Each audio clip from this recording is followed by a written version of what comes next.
his wife won't let him get an Expos tattoo. You're listening to Game Points with Matthew Ross on TSN 690.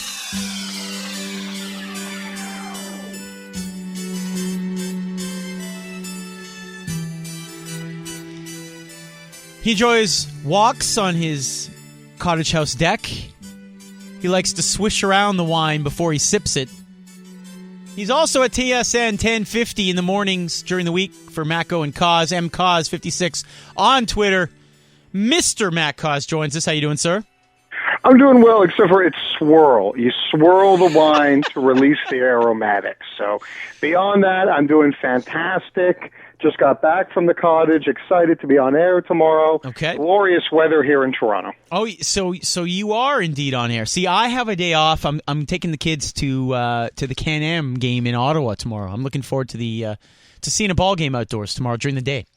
Nice. Well, you know what? I have to work. Going to slave over a hot mic for 3 hours tomorrow. And the funny thing is about people with kids versus people without is I don't have any, but I have an older brother and a twin.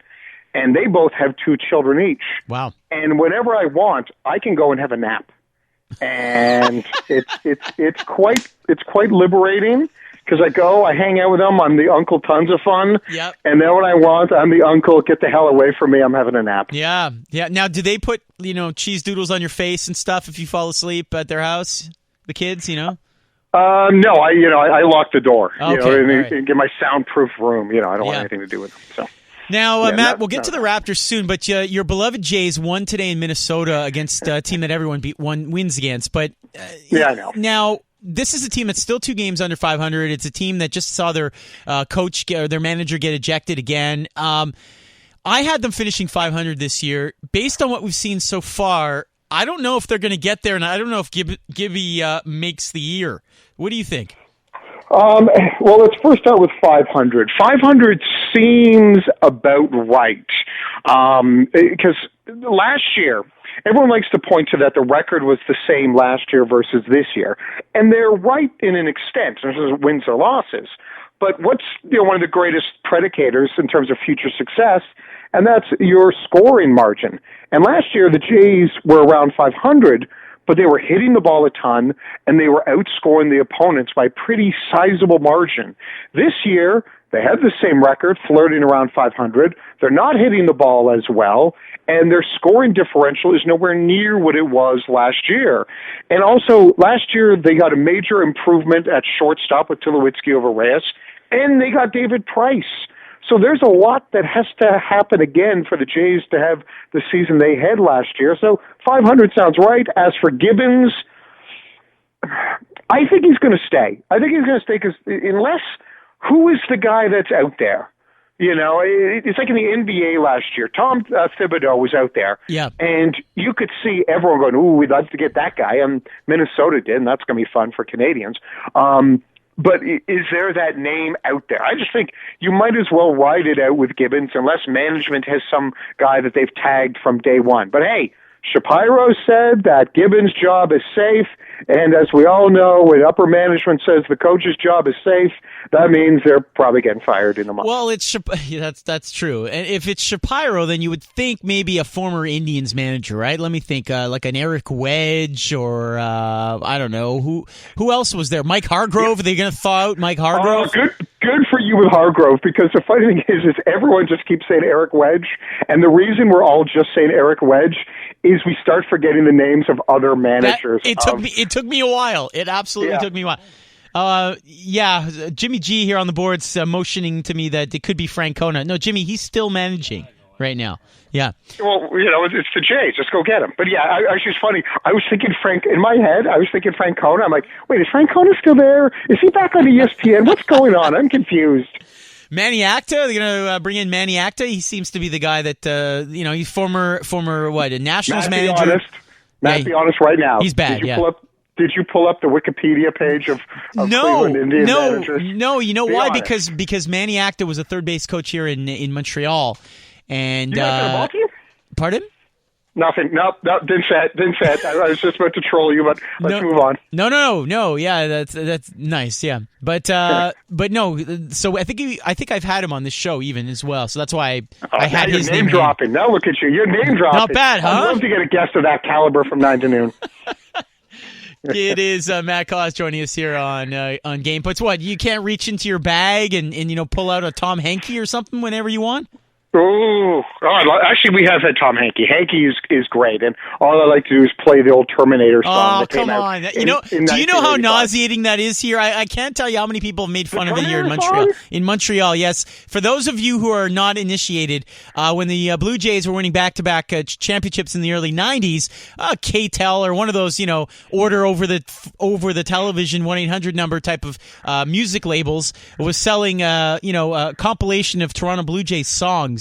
Yeah. And the Tom Hankey closer song was called Terminator. It was terrible. It was great. I think it actually came out in the mid '80s, and I got to tell you, as a wee lad, I loved that. Listen, a 7-year-old back in like 1982, when there was not as many entertainment options as there is today. Yeah. That song that kept you going for hours. Game Points here on TSN 690. So, we were just talking about the schedule upcoming for the Blue Jays, and they have the Red Sox and Yankees upcoming. Yeah. So what are you thinking? Well, you know what? I'm fascinated. I'm excited for this because don't we all want to get an idea of what kind of team the Blue Jays team is? I mean, winning the series against Minnesota, as you alluded to, well, everyone does that. Well, let's see what you do against Boston, who had the best scoring differential. And I'm sorry for keep throwing that stat out at you, but they got the best one for any team not named the Chicago Cubs. The Yankees have had a bad start to the year, but the best bullpen maybe in baseball. So yeah, I can't wait. I can't wait to see. Let's see how the Jays stack up. We keep hearing over and over the Jays are better than what their record is. Okay, if you are better than what your record is, let's see what you do against the Yankees and especially the Red Sox. All right, elsewhere, obviously, Raptors, big game tomorrow. They got their one game to make it an honest series. Certainly tonight's an off night. Everyone will be listening and watching Thunder versus Warriors. We'll have that game here on TSN 690, 8 o'clock, pregames at 7. But a big win, Matt. Tell me, be honest. Did you see the Raptors winning a game in this series? I did. I did see them winning a game just because. One game you saw. Yes, I saw them winning one game. Listen, basketball is incredibly predictable. So that's why I only saw them winning one game. But at the same point, it is hard to win on the road in the playoffs. Just look at the difference what the Raptors' numbers are even against lesser opponents at home versus on the road. They did that against Indiana. They did that against Miami. And remember, Cleveland is fantastic. And they deserve the record they have. But a lot of those games against Atlanta and Detroit, those games went down to the wire, and Toronto is a better team than the Hawks or the Pistons. So eventually there was going to be some regression in terms of the shooting on both teams. Toronto was going to shoot better. Cleveland was going to shoot worse. So I did expect them to win one game, and last night could not have been more fun. Could not have been more fun, especially when you saw LeBron James just with the most disgusting of flops. That was hilarious. He looked like game. He looked like a TFC player out there. Oh my! He looked. I mean, the funny thing is what do we talk about LeBron? He's the biggest, strongest, one of the biggest, strongest players. He's Karl Malone, but he moves like Magic Johnson. Yep. And yet he gets a slight tap by his own teammate and does the full flop. And I think my favorite thing, I went to read the Cleveland Plains Dealer today to see how they're covering it, and one of their columnists actually said that LeBron James was blasted accidentally in the face that sent him tumbling to the ground. He was not blasted. He was not hit hard. That was a light tap, and then he went El Flapo.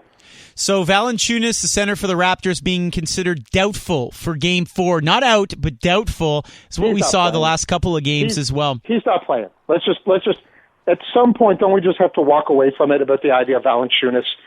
People are saying when he originally got hurt, if they get to the Eastern Conference Finals, he could be there. Well, we're now getting set for Game 4, and it's still doubtful. I have passed on in terms of Valanciunas. I see no way you'll see him. What's your gut tell you? Matt Cauz of TSN 1050 here, by the way, joining us on Game Points with Matthew Ross. What's your gut tell you for Game 4? outcome? Game 4 is going to be, I think it's going to be competitive, but I think Cleveland wins it. My fear is that LeBron James is seeing all the social media poking fun at him, and it's like we're going to release the Kraken. And on top of that, I think Kyrie Irving will have a better game than what he did last night. I think just the biggest thing is Toronto showed, when they're on their game, they can compete. And that's all you wanted. I think for Raptor fans and the fans that paid a lot of money to go to that game last night, everyone got rewarded, and it's funny. This is anything else good is a $20 bill found in your pocket. It's all found money. All right, and who do you have tonight? I got Golden State. I think Golden State last year in the playoffs, they were down against Memphis, and then they never lost again. They were down 2-1 to Cleveland. They figured them out. They never lost again. I think we're going to see a similar thing. I think I could see Golden State winning this in 5. Cauz56 on Twitter if you want to follow him there from TSN 1050. Matt, go ahead and get back to your swirling of wine. Hey, listen, enjoy your day off tomorrow. Well-deserved. Have a great time with the family. How do you know it's well-deserved? I don't, but I'm being nice. Oh. That's what we do in this radio business. All right. I thought we give each other compliments. We build each other up so that the listeners believe that, we're more credible than what we really are. It's an illusion. It felt like there was a catch. I don't know. All right. I will take the compliment and try and be gracious. Thank you, Matt. I really appreciate it. Absolutely. Take care, sir.